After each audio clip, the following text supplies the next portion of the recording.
O nosso tema de hoje, desta noite, é este: quando Deus fala, mas não ouvimos.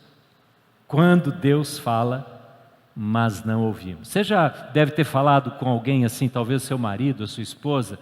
Filhos ouvem muito isso, fazem os pais falarem muito assim: você não está me ouvindo, eu estou percebendo. Você já falou isso para alguém? Já ouviu isso de alguém? Eu ouço muito da Jane às vezes: você não está, presta atenção no que eu estou te falando, eu preciso te falar uma coisa, você não está prestando atenção, você está distraído. E a gente fala para as crianças, a gente fala para as outras pessoas: eu falo, mas você não me escuta. Por isso que acontece o que está acontecendo, não é? Eu estou falando de ouvir não com estes ouvidos, mas eu estou falando de ouvir com este ouvido, com o ouvido da alma. E quando esse tema de hoje diz, quando Deus fala, mas nós não escutamos, eu não estou me referindo ao ouvido físico, que leva o som para o nosso cérebro e faz a gente compreender uma determinada mensagem. Não é essa escuta que eu estou me referindo nesta noite. Eu estou me referindo à escuta da alma. É a escuta através da qual Deus se comunica conosco, porque Deus não sai falando sons aí, à torto e à direita, para as pessoas ouvirem, mas Deus fala ao coração do indivíduo, da pessoa, da mulher, do homem, do jovem. É disso que eu estou falando. Tanto é que há um texto em Hebreus muito próprio que diz assim: hoje, se você ouvir a voz de Deus, não endureça o seu coração. Ele não está falando, não tape os seus ouvidos, porque não é disso que a Bíblia fala. Não endureça o seu coração. Então é o ouvido não aqui, mas aqui. O profeta Isaías começa dizendo: escutem, ó Israel, porque o seu coração está endurecido. Está relacionando escutar a Deus com ter um coração mole. Ele diz inclusive que o boi conhece o seu dono, o cavalo conhece o seu domador, mas vocês não me conhecem, porque ele está se referindo a um povo que estava com o coração endurecido. Eu quero convidar você hoje a olhar um texto da Bíblia, e hoje nós vamos ver o primeiro capítulo dessa história, e domingo que vem vamos ver o segundo capítulo desta mesma história, como uma continuação. Eu convido você a abrir a sua Bíblia aqui ou em casa, no profeta Jonas. E vamos ver como é que Jonas teve tanta dificuldade em ouvir Deus falar. Esse tema se aplica muito a Jonas. Quando Deus fala, mas não ouvimos. Quando Deus falou com Jonas, mas ele não ouviu.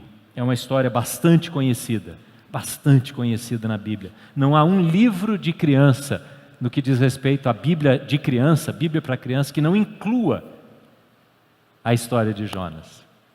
Os nossos netinhos, que têm cerca de um ano, já ganharam as primeiras Bíblias, e todas elas têm Jonas. É uma história muito conhecida.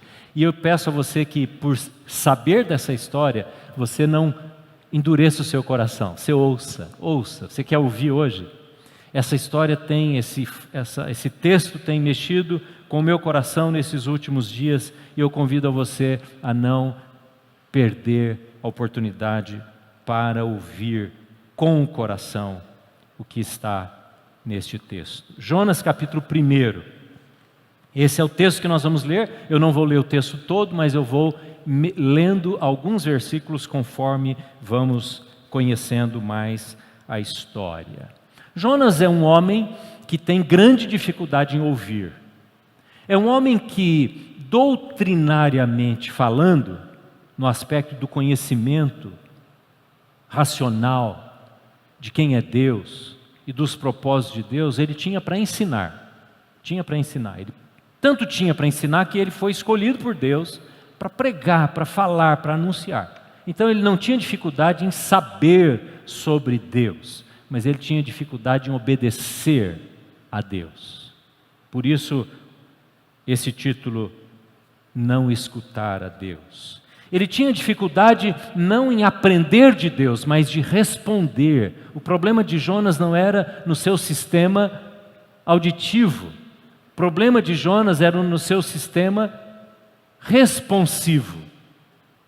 Era de coração, era de alma. É isso que estava acontecendo com Jonas, essa dificuldade de responder a Deus. Isto é, ele não estava disposto a viver debaixo da orientação de Deus.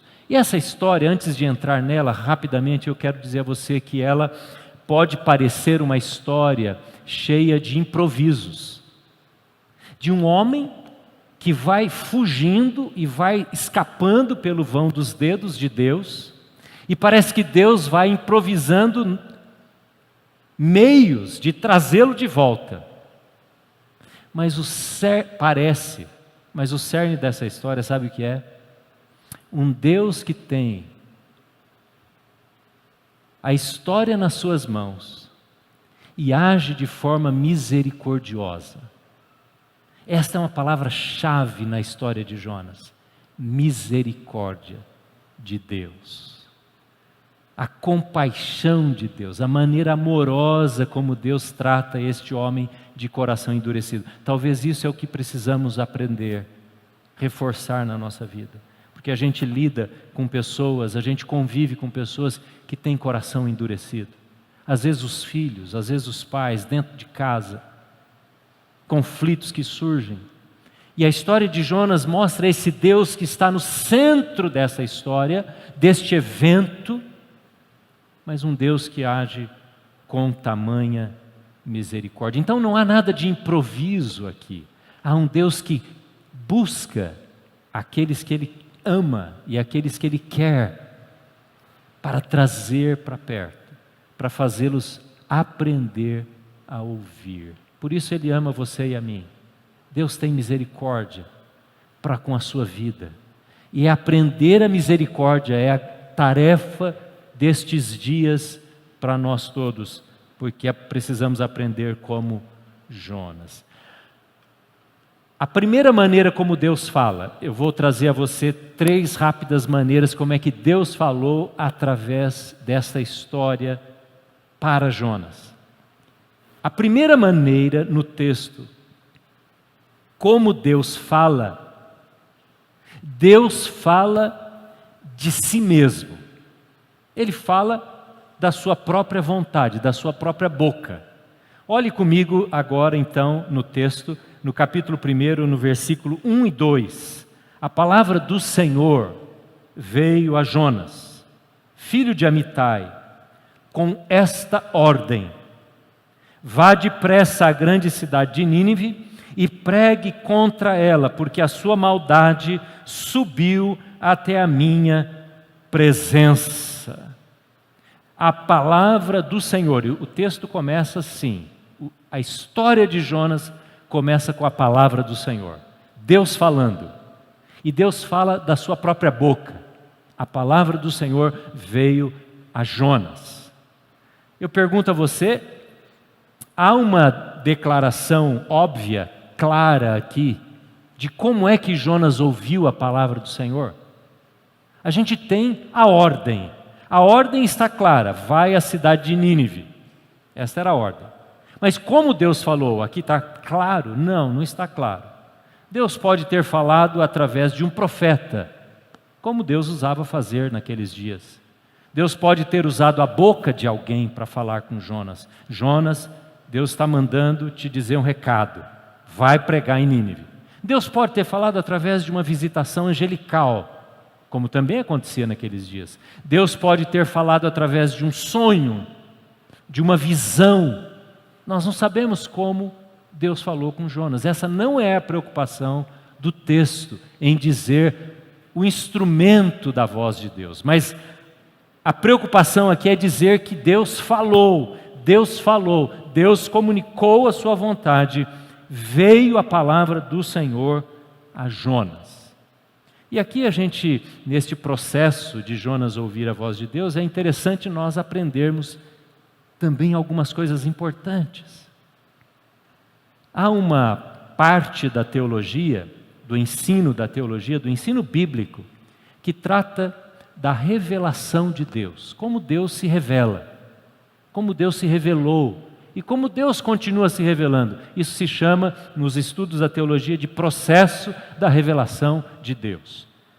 E basicamente, em linhas bem simples, nós podemos dizer que Deus usava nos tempos antigos, do Antigo Testamento especialmente, os profetas. Os profetas eram a voz de Deus. Jonas é chamado de profeta. Talvez ele tenha ouvido esta ordem de Deus da boca de um profeta. Mas depois que os anos passam e na encarnação de Jesus, há uma revelação de Deus através de Cristo. Cristo é o último profeta, por isso ele é chamado assim. Ele é o profeta que revela o caráter de Deus e a vontade de Deus. E depois de Cristo, nós iniciamos então a revelação das Escrituras, da palavra escrita. Não a palavra encarnada, Jesus, mas a palavra escrita da Escritura. E há um processo que toma vários anos, desde no Antigo Testamento até os apóstolos, do processo de inspiração da Bíblia. A Bíblia foi inspirada, o Espírito Santo soprou nos escritores da Bíblia para que eles colocassem estas letras, e nós, cristãos, consideramos e reconhecemos a Bíblia como um livro inspirado por Deus. Por isso, a Bíblia é o centro hoje da comunicação, da fala de Deus. Houve o tempo dos profetas, houve o tempo da encarnação de Cristo, e nós vivemos no tempo da revelação pela palavra de Deus.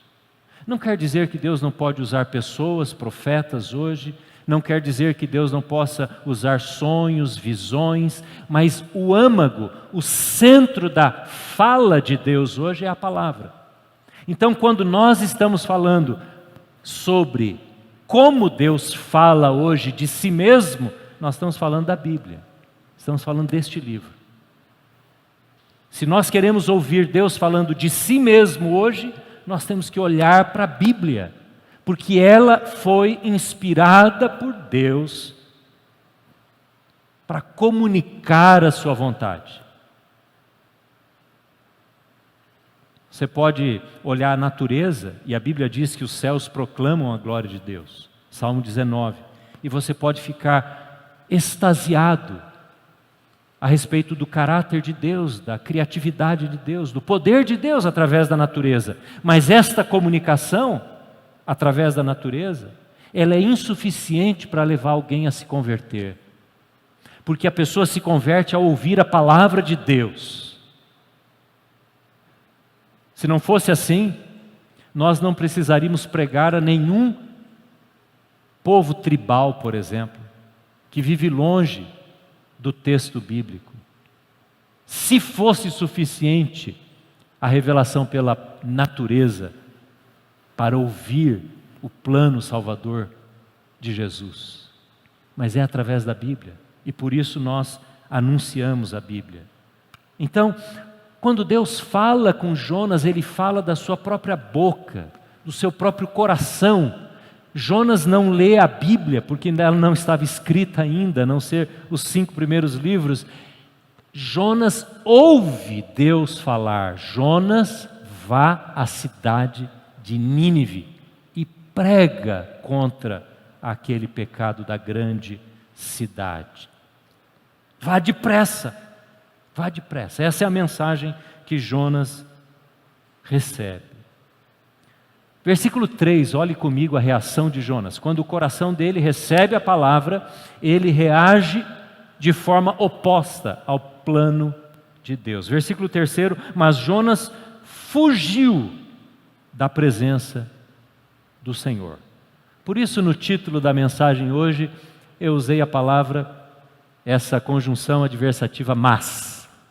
Quando Deus fala, mas nós não ouvimos. Porque o texto do versículo 3 começa assim também. Mas Jonas fugiu da presença do Senhor.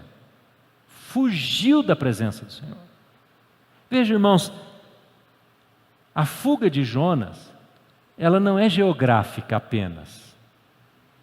Ela é geográfica, mas ela é muito mais do que a geografia. Ela é relacional. Jonas foge do relacionamento com Deus. Ele não quer chegar perto de Deus. Ele não quer ouvir a Deus para mudar a sua vida. Deus havia mandado Jonas ir para uma cidade chamada Nínive. Nínive seria hoje no Iraque. O Iraque. Há ruínas de Nínive no Iraque.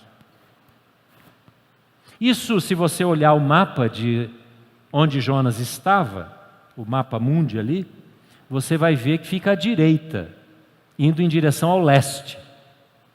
E Jonas, ao invés de ir em direção ao leste, ele sai de onde ele estava, vai para o porto no mar Mediterrâneo, ao oeste, vai até a cidade de Jope, pega um barco e vai o mais distante que ele pode encontrar uma cidade, um barco que estava se dirigindo à cidade de Tarsis. A cidade de Tarsis é provavelmente o que naquela época, ou nesses dias, se chama Tartessos. Depois foi chamada Tartessos, que é uma cidade bem próximo ao Estreito de Gibraltar. Você que gosta de geografia, você sabe que no sul da Espanha há o Canal de Gibraltar, que é bem próximo à África. Se você calcular a distância entre Tarsis, ou Tartessos, até Nínive, 5.000 quilômetros. Mas esta não é a questão de Jonas, não é questão de fugir geograficamente. A questão é que Jonas não queria se relacionar com Deus e não queria saber dos propósitos de Deus. Este é o problema. A pergunta é: se quando lemos a Bíblia, se quando nos aproximamos da palavra escrita, inspirada por Deus, buscamos revelação para as nossas vidas. Na teologia também há uma diferença entre inspiração e iluminação. A inspiração não acontece hoje. Você não deve dizer nunca assim, o pastor estava inspirado hoje. Eu até entendo o que você quer dizer se você falar isso, mas inspiração foi um ato que o Espírito Santo fez nos escritores da Bíblia, porque inspirar é soprar. Ele faz com que a pessoa inspire o que ele está soprando, o que ele está dando de revelação. O que nós fazemos hoje, nós buscamos iluminação. Não é a coisa mais importante você saber essa diferença, mas o mais importante é você responder a essa minha pergunta. Quando você olha para a palavra, você está buscando iluminação para a sua vida, para os seus relacionamentos, para a maneira como você fala, age, responde, para a maneira como você se relaciona com a sua namorada, o seu cônjuge. Porque a Bíblia diz que lâmpada para os meus pés é a tua palavra.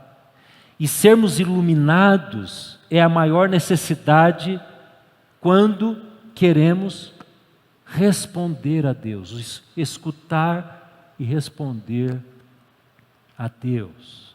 E Deus está o tempo todo interessado em falar com Jonas, e ele não para aqui, ele não para nesta fuga. Deus não desiste de Jonas, assim como Deus não desiste da minha vida e da sua vida, quando não estamos atentos a olhar para a palavra de Deus.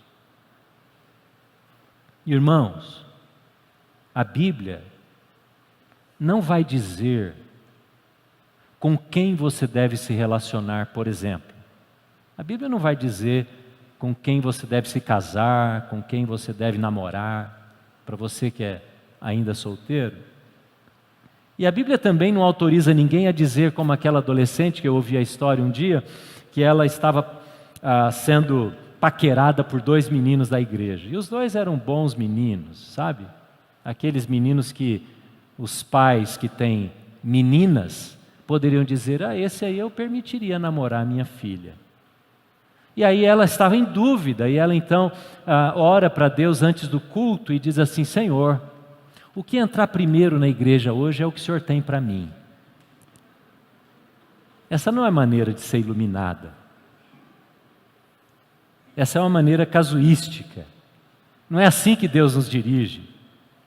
Talvez se ela falasse com os pais, procurasse conselho das pessoas, ela teria essa revelação, essa iluminação do que decidir, e não dessa maneira. Mas há pessoas que dirigem as suas vidas desta maneira. A porta se abriu, Deus estava nisso. Deus que abriu a porta.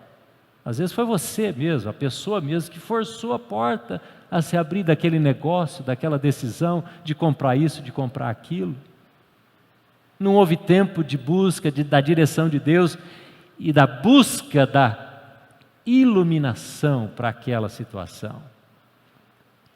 Mas Deus está sempre buscando revelar sua vontade para as nossas vidas, sempre querendo falar. E a Bíblia, ela não diz o que você deve fazer. Por exemplo, se você deve escolher esta profissão ou aquela, aquele trabalho, se você deve aceitar mudança de emprego, ou se você deve ir naquele médico ou no outro, ou se você deve matricular o seu filho nessa ou naquela escola. Mas a Bíblia vai oferecendo como que guarda-reio. Sabe aquelas cercas de proteção que tem nas estradas? Aquelas barragens de concreto ou de aço? Ela vai apontando proteção e segurança, e vai dizendo: olha, é por aqui, você não pode se desviar disso. E ela dá os princípios, não as regrinhas, mas os princípios que nós podemos usar para guiar a nossa vida. A busca pela revelação da palavra revelada. Agora, Deus não fica, é importante você saber disso, Deus não fica implorando para a gente ouvir. Deus não fica falando 5, 6 vezes, como aquele pai ou aquela mãe, que o filho está treinado a não ouvir, a não responder, a não obedecer. E o maior treinador deste não ouvir, às vezes é o próprio pai, a própria mãe, que fica repetindo, aumentando a voz, até que chega uma hora, dá o grito. Essa é a boa maneira para ensinar o filho a desobedecer, a ser tardio em responder. Quando deveria dar uma ordem, não é? E se não há uma resposta, chama a criança, chama o adolescente para uma conversa. Porque não tem esse negócio de ficar repetindo, aumentando a voz. Se a pessoa não está ouvindo você, seja seus filhos, seja seu cônjuge, seja quem quer que seja, é importante chamar para uma conversa e dizer: olha, está havendo um problema aqui. E Deus não fica implorando para a gente ouvir. Deus simplesmente revela, Ele fala, Ele abre a informação. Mas nós temos que estar com o nosso coração aberto para receber. E Jonas não estava. Jonas foge diametralmente oposto àquilo que Deus estava chamando a fazer. Ele paga a passagem, ele gasta da sua vida, do seu recurso, para ir embora. E ele vai bem longe.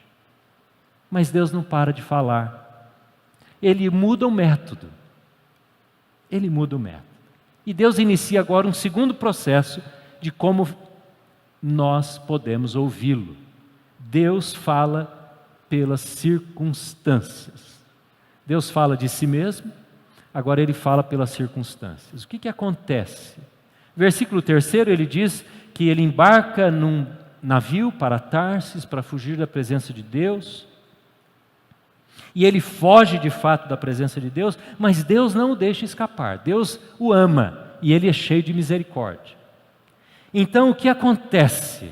Versículo 4, o Senhor, porém, fez soprar um vento forte sobre o mar, e caiu uma tempestade tão violenta que o barco ameaçava arrebentar-se. Versículo 5, todos os marinheiros ficaram com medo, e cada um clamava ao seu próprio Deus e atiraram as cargas ao mar para tornar mais leve o navio. Enquanto isso, Jonas, que tinha descido para o porão do navio, dormia profundamente. Que coisa! Deus fala através das circunstâncias. Diz aí no texto que veio um vento forte. Na sua Bíblia fala assim? Vento forte, versículo 4. Essa palavra forte é a mesma palavra no hebraico que Deus usou para falar de Nínive. Quando no versículo 1 ou 2, ele diz assim: vá e pregue contra ela, a grande cidade, a forte cidade. Era a cidade mais bem estruturada no sistema de proteção. Ninguém podia entrar e derrotar Nínive. Era a grande capital dos assírios, destruidora de todo e qualquer povo inimigo. E quando vem um vento, a mesma palavra que o texto usa para descrever essa grande cidade, descreve o vento, um grande vento. Sabe aquela tempestade perfeita, que não tem como escapar dela? Não tem como. Esta é a circunstância que Jonas se envolve. A pergunta que eu faço é: como é que se dorme num momento desse? Se você já viajou longas viagens, especialmente de avião, e já pegou uma grande turbulência, e você não é daqueles que dorme a hora que começa a viagem e só acorda no final, você já deve ter sentido um pavor numa grande turbulência. Quando você acha que falta 1 metro para bater no solo ou para cair no mar. Como é que se dorme numa hora dessa? Veja, Jonas entra tão em si mesmo, ele se torna tão voltado para o seu próprio interesse, que ele cai no sono da negação do plano de Deus. Ele nega. O próprio sono de Jonas é o sono da negação, do desejo que ele não tem de obedecer a Deus. Quando Deus quer chamar alguém de volta e continuar falando, Ele pode usar uma circunstância. Você sabe que a circunstância pode ser um megafone, um alto-falante bem grande na nossa vida. Deus usa as circunstâncias, amados irmãos, como este alto-falante, quando nós rejeitamos a nossa própria iniciativa e não queremos ter a iniciativa de buscar iluminação para a nossa vida, Deus permite. Deus até envia circunstâncias para servir de alto-falante, de megafone. E o alto-falante que Deus está usando aqui é uma tempestade, é uma crise gigante que envolvia a morte, o perigo de morte de todo mundo ali naquele navio.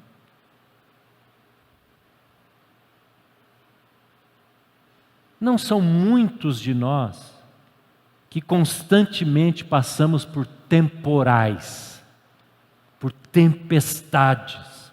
Talvez você já tenha passado por alguns na sua vida. Mas não é sempre, porque a gente não resistiria. Como esse barco aqui, ele estava a ponto de quebrar, de se dissolver no mar. Não é sempre, a gente não aguentaria. Deus sabe a dose certa de permitir crises destas, permitir o olho do furacão sobre a nossa vida. O problema é que quando nós vivemos, quando nós passamos pelo olho do furacão, ele passa logo. Assim como lá no avião, a turbulência, depois de alguns minutos, ela passa. E o voo volta a ser calmo. E quando volta a ser calmo, a gente esquece. Quando o olho do furacão se vai, a gente logo volta a viver a nossa vidinha de sempre, a nossa maneira de reagir de sempre. Esse é o problema. Por exemplo, você já viu a morte trágica de alguém? Já deve ter visto. A morte por acidente, uma morte de uma pessoa jovem. Nós já vivemos aqui na igreja tantas situações tristes. E às vezes, um jovem quando vê isso, ou um adulto como nós, quando vê uma circunstância trágica assim, se quebra, não é verdade? Para pensar. E olha aquela situação e diz: eu preciso colocar a minha vida em ordem, eu preciso mudar a minha vida, eu preciso levar as coisas mais a sério, eu preciso buscar mais a vontade de Deus. Mas a tempestade passa. Ela vem como uma crise, ela vem aguda, mas depois de algumas semanas, parece que a gente esquece disso. A sabedoria está em não apenas aprender na hora da crise, mas aprender nas circunstâncias diárias, na maneira de Deus agir diariamente na nossa vida.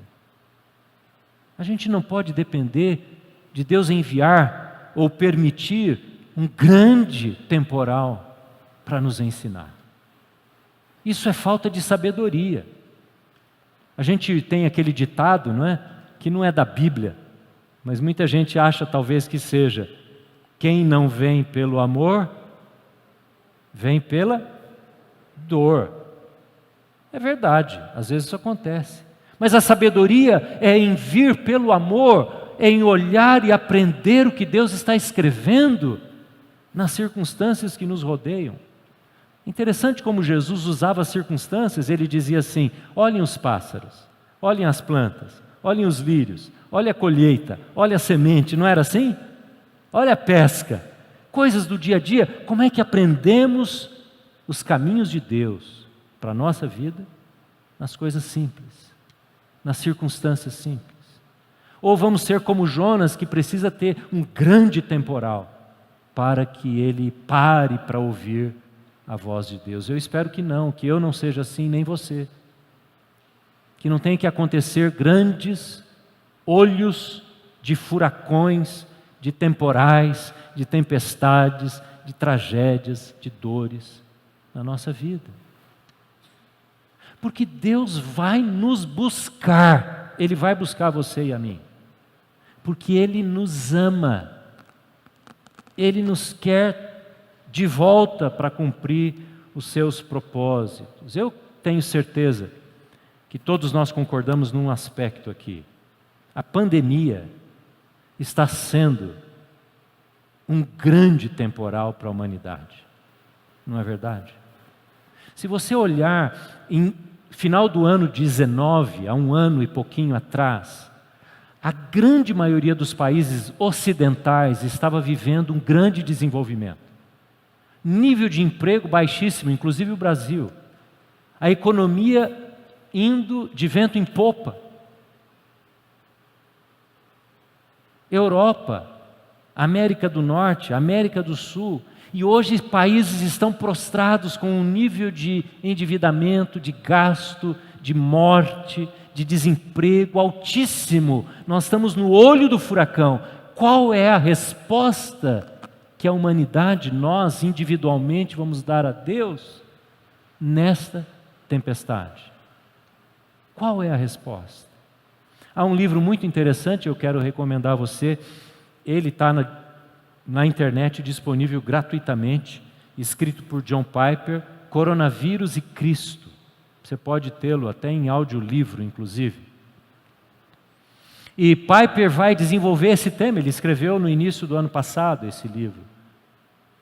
E ele vai mostrar como Cristo está chamando a atenção da humanidade. E eu fiquei pensando, o que é que Deus está querendo ensinar à humanidade?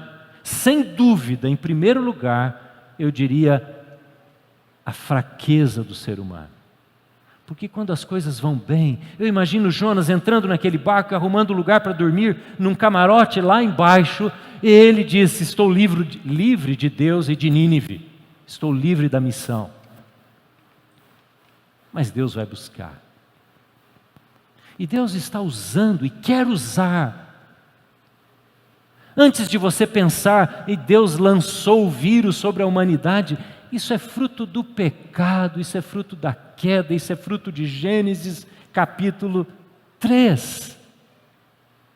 Deus não fica lançando as suas setas de morte e de destruição sobre a vida da humanidade, porque na verdade nós escolhemos esses caminhos. Mas Deus toma esses temporais nas mãos para ensinar, para trazer de volta. O que você tem aprendido? O que nós, como família, temos aprendido de Deus no meio desse temporal? Eu espero que você esteja aprendendo a sua dependência de Deus, o seu valor, o valor dado por você e por mim, por nós como sociedade, às pessoas. É interessante como os profissionais de saúde, por exemplo, saúde emocional, saúde física, saúde psíquica, sempre estiveram trabalhando por nós. Mas a gente nunca falou deles, como nós estamos falando agora, não é? Porque nós estamos no meio de um turbilhão. E talvez a gente nunca tenha sentido tanta falta de estar com as pessoas. E eu espero que você que está na sua casa agora eu vou falar especificamente para quem está em casa, que você esteja ansiando o dia de poder estar com os irmãos no templo.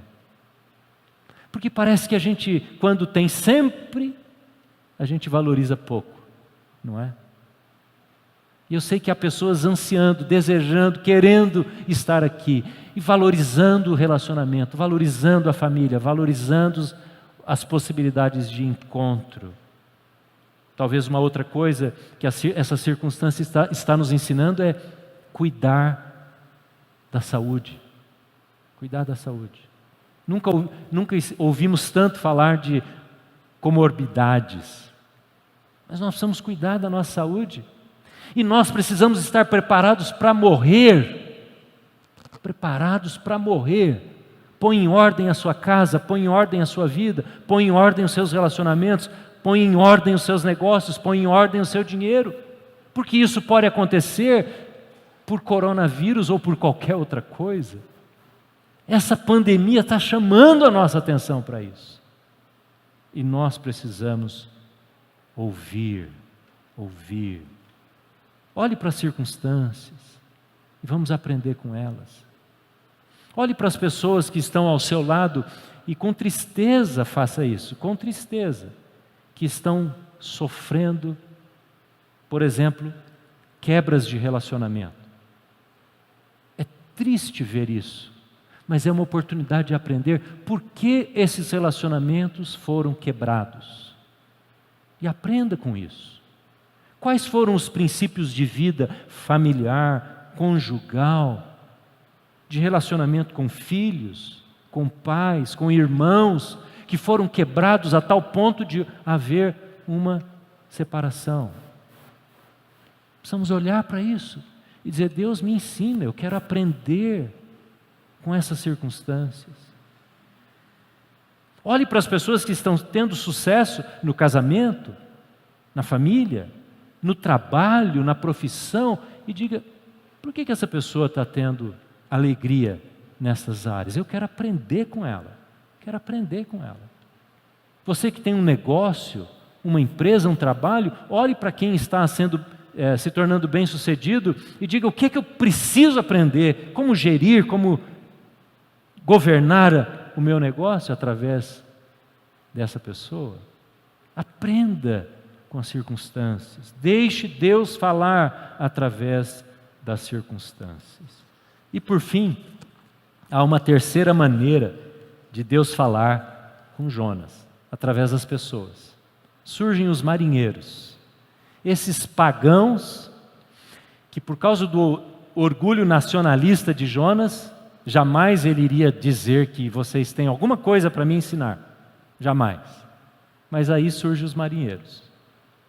Os marinheiros daquele barco, daquele navio, não eram judeus.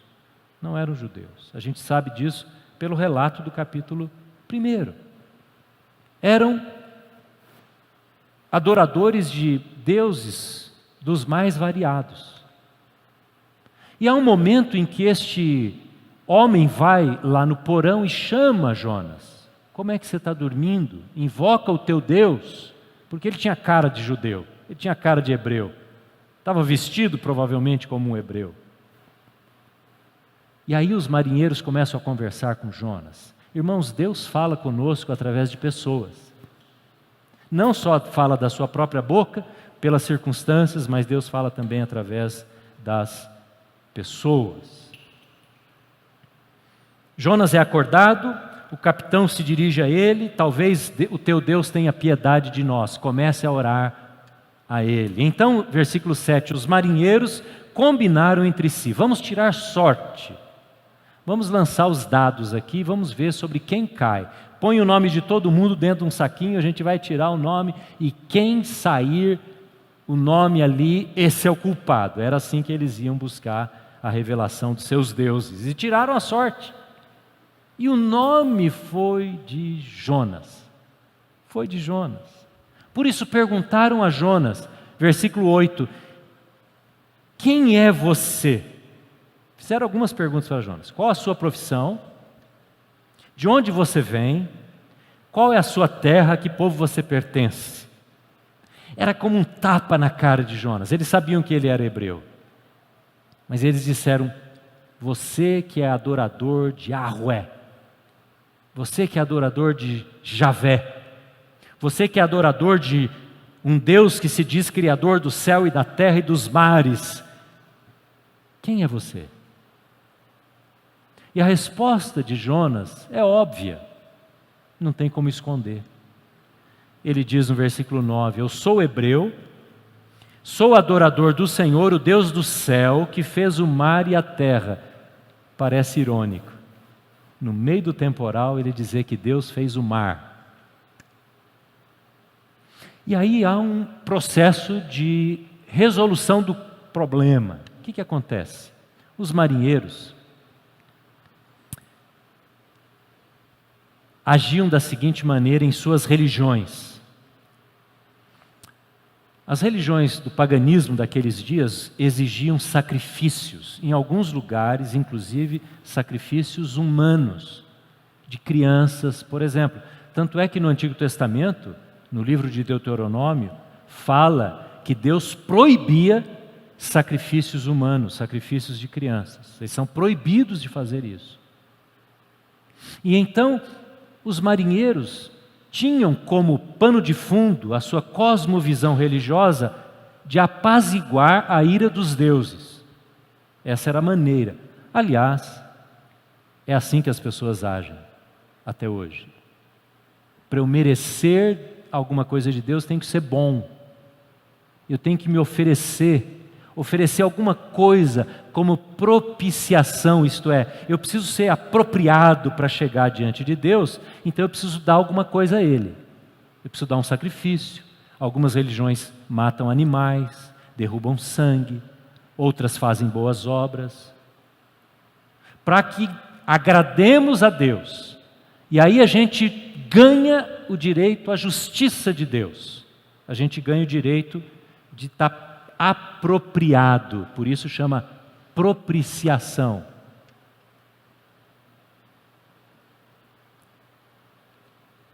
Jonas, ao invés de descer ao porão, depois de ouvir os marinheiros e dizer, eu vou lá me arrepender e vou pedir misericórdia para Yahweh, sabe o que ele fala? Ele diz, podem me lançar no mar. O que significa isso? Senão um homem que é contagiado, contaminado pelo pensamento daquele grupo de pessoas. Ele pensa exatamente igual aos marinheiros. Jonas está olhando assim, eu prefiro morrer do que agradar ou obedecer a Deus. Eu já entortei tanto a minha vida e já não tem mais jeito, então eu prefiro morrer. Podem me jogar no mar.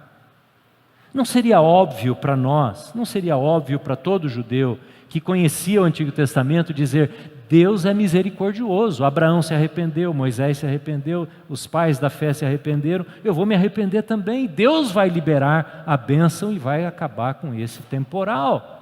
Mas sabe por que ele não fez isso? Porque se ele fizesse isso, ele teria que ir para Nínive. Ele teria que dizer: eu vou obedecer a Deus. Mas ele não está disposto a obedecer a Deus. Ele não está disposto a pedir perdão.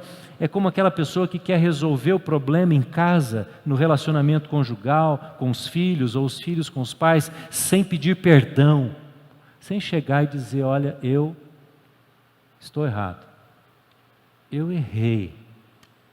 Ela quer resolver o problema com o tempo, ou dando um presente, oferecendo como propiciação por aquele erro que ela mesma cometeu, ao invés de dizer: estou errado, eu errei, me perdoe.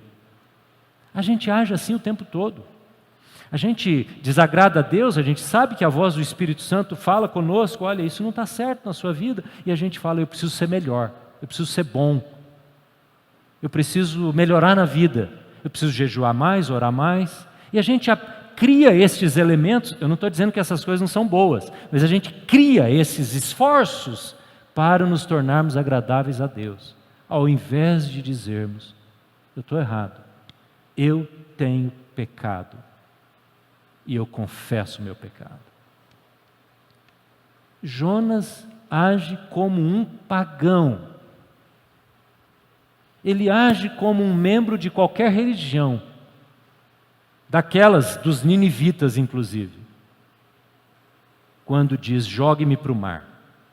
Deus não o queria no mar, Deus o queria em Nínive, Deus o queria arrependido. A gente tem visto muitas notícias tristes de suicídio. Como é triste lidar com este assunto. Como é duro uma família lidar com esse assunto. E às vezes o suicídio é quando a pessoa diz: eu tenho tanta culpa, eu já fiz tanta coisa errada na minha vida, que não tem mais jeito. Esse é o pensamento de Jonas. Ou ela está dizendo: vocês têm tanta culpa, mas tanta culpa, que eu não suporto mais, não consigo mais encará-los.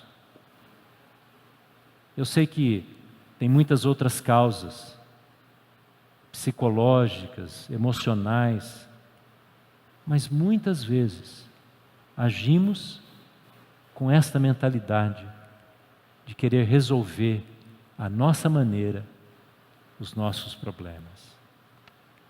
Precisamos ter misericórdia dessas pessoas e dizer a elas que há uma propiciação que foi oferecida por Cristo Jesus.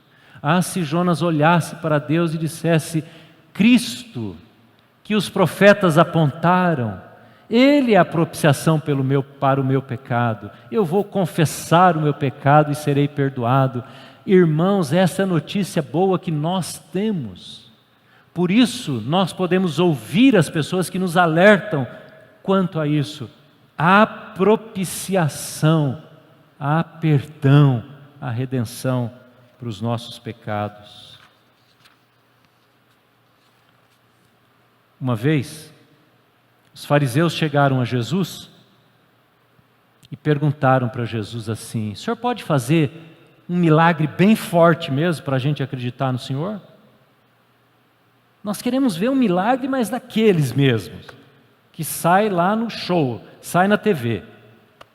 A internet toda vai comentar. Os fariseus fizeram esse pedido a Jesus. E Jesus tomou a história de Jonas. Sabe o que ele falou? Falou: vocês estão me pedindo um sinal? Pois nenhum sinal eu vou dar a vocês, geração incrédula. Porque vocês já tiveram um sinal. E o sinal que vocês tiveram, que é o que eu dou a vocês, é o sinal de Jonas. E Jesus usa Jonas como exemplo. E ele falou assim: assim como Jonas esteve 3 dias na barriga de um grande peixe, nós vamos ver isso semana que vem, o Filho do Homem estará no ventre da terra. Esse é o sinal. O que Jesus estava dizendo? Jesus estava dizendo que a grande solução para a vida de Jonas, para a nossa vida, para o nosso coração ouvir a voz de Deus, é o fato de Jesus ter ouvido a voz do Pai, ter obedecido, ter ido à morte, ter sido enterrado, ter sido sepultado e ter ressuscitado. Jonas não precisaria viver aquela experiência, assim como eu e você não precisamos apanhar da vida, sofrer na vida, quando pegamos atalhos. Eu quero convidar você hoje a olhar a vida de Jonas e dizer: o meu coração não vai ser como o dele, porque eu quero aprender a ouvir o Senhor.